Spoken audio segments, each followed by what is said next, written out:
Moi je vous le dis, cette année commence plutôt bien, mais genre bien. Alors accrochez-vous à votre slip, string, calbut, tanga, peu importe. Bienvenue dans le Point Comics de janvier 2017.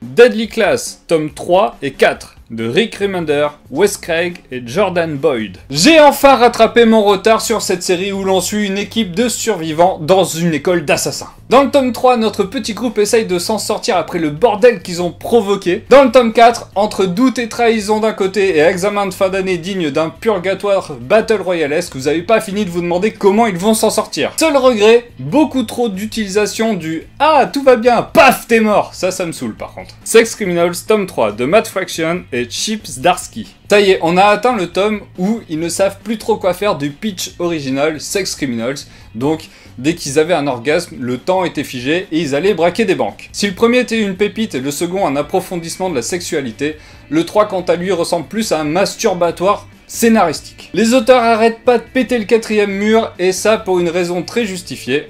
La flemme. Du genre, j'ai pas trop envie de décrire la scène de l'engueulade entre les deux nanas, alors on va faire une scène où on se dessine toi et moi et dans lequel on raconte ce qu'il va se passer. Certes, c'est sympa, mais au bout d'un moment, c'est un peu relou. L'histoire n'avance pas, bref, c'est trop long et ça sort pas, contrairement à mes performances sexuelles. ElfQuest, tome 1, de Wendy et Richard Pini. Quand une librairie se lance dans l'édition, ça donne les éditions du Snorgle. On les avait rencontrés l'année dernière et ils étaient super sympas. Bon, je dis ils, mais en fait on avait rencontré que Alexandre. Bref, pensant nous voir cette année à Angoulême, oui, on n'a pas pu y aller, ils nous avaient mis une petite surprise de côté. ElfQuest. Apparemment c'est un grand classique, je ne connaissais absolument pas, et le mot de l'éditeur donne plutôt envie de le lire. Alors au premier coup d'œil, oui ça a vieilli. À la première lecture, ça fait un peu kitschou, du genre les noms genre Volstrider, Scutter, etc.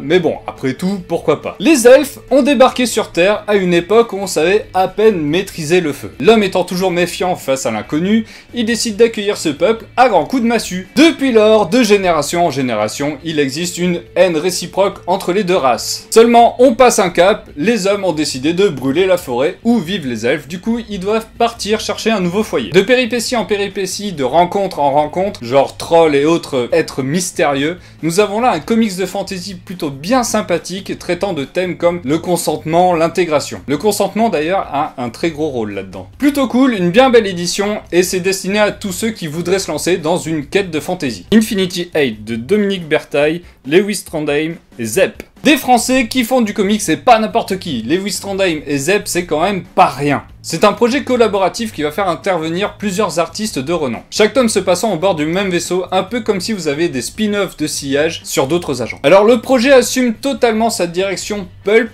série Z, hommage parodique. Alors il faut savoir que quand des Français font ça, moi j'ai de suite très peur.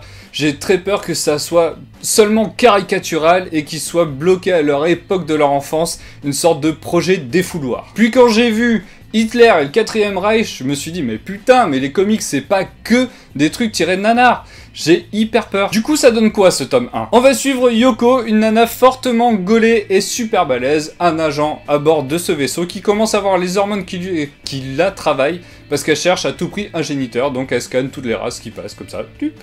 Non, toi t'es nul, toi t'es nul, toi t'es nul, toi t'es nul. Jusqu'au moment où elle est appelée en urgence pour lancer le protocole 8. Une histoire de boucle temporelle, futur possible, tout ça en temps limité, j'ai pas tout compris. Elle va donc partir dans l'espace et analyser une zone énorme qui se trouve être une sorte de nécropole, et quand on a des aliens nécrophages à bord, eh ben ça fait pas bon ménage. Tout ce premier tome va tourner autour de ça, c'est moins parodique caricatural que je l'imaginais au départ, mais ça reste quand même trop pulp pour moi, malgré mon physique qui me vieillit, c'est une époque que je n'ai pas connue et j'arrive pas à rentrer dedans. Les dessins fonctionnent bien dans l'ensemble, c'est plutôt inégal, et par contre j'ai beaucoup apprécié les bonus enfin qui expliquent le processus de création. Si vous pensez être la cible, allez-y, moi j'ai le tome 2, Rue de Sèvres nous l'a envoyé, je vais le lire pour me faire un avis un peu plus prononcé sur cette série. Civil War 2, Kiosque 1. Brian Michael Bendis, Olivier Coipel, Jim Chung et David Marquez. Bah oui, les héros, quand il y en a trop, ça fait comme dans une grande famille, les idées divergent et on s'engueule. Ici, il va y avoir deux camps distincts, Captain Marvel et Tony Stark. Encore lui. Le sujet est très Minority Report. Un inhumain a la capacité de prévoir les grosses catastrophes. Si ce pouvoir existe, est-ce qu'il faut l'utiliser absolument ou pas? À partir de ça et quelques actions lourdes de conséquences, eh oui, on se déclare pas une guerre autour d'une discussion de comptoir, vous allez avoir droit à votre Civil War 2. Alors ça démarre bien, c'est incroyablement beau, genre hyper beau. Par contre, les arguments de Tony Stark sonnent encore un peu creux. J'espère que ça va changer. I hate Fairyland de Scotty Young. Oui, du Scotty Young, mon petit chéri. On pourrait se dire qu'il en a eu marre de sa série Oz, qui était très bien au passage, car ici, on retrouve une petite Gertrude qui en peut plus des mondes féeriques. Lorsqu'elle a débarqué dans ce monde féerique, elle devait aller chercher une clé pour pouvoir retourner chez elle. Seulement, c'est une grosse tanche et ça fait 27 ans qu'elle essaye. 27 années dans ce monde tout en couleur où tout est beau et magnifique, elle a pas pris une ride physiquement, par contre, dans son esprit, la lassitude a clairement gagné. Elle déglingue tout sur son passage à base de sucre ma frite, fils de flûte. C'est énorme. Le traducteur s'est éclaté dessus, bravo, ça colle très bien. Mais son comportement va lui causer des soucis avec tout Fairyland, dont la reine Claudia. C'est bien de ne pas avoir traduit son nom en Nuagia ou Claudia. Coucou FF7. On va se retrouver face à Fairyland versus Gertrude et franchement, c'est une putain de bombe. Dark Knight, une histoire vraie de Paul Dini et Eduardo Risso. Un an que je l'attendais. Oui, ok, j'aurais pu le prendre en VO.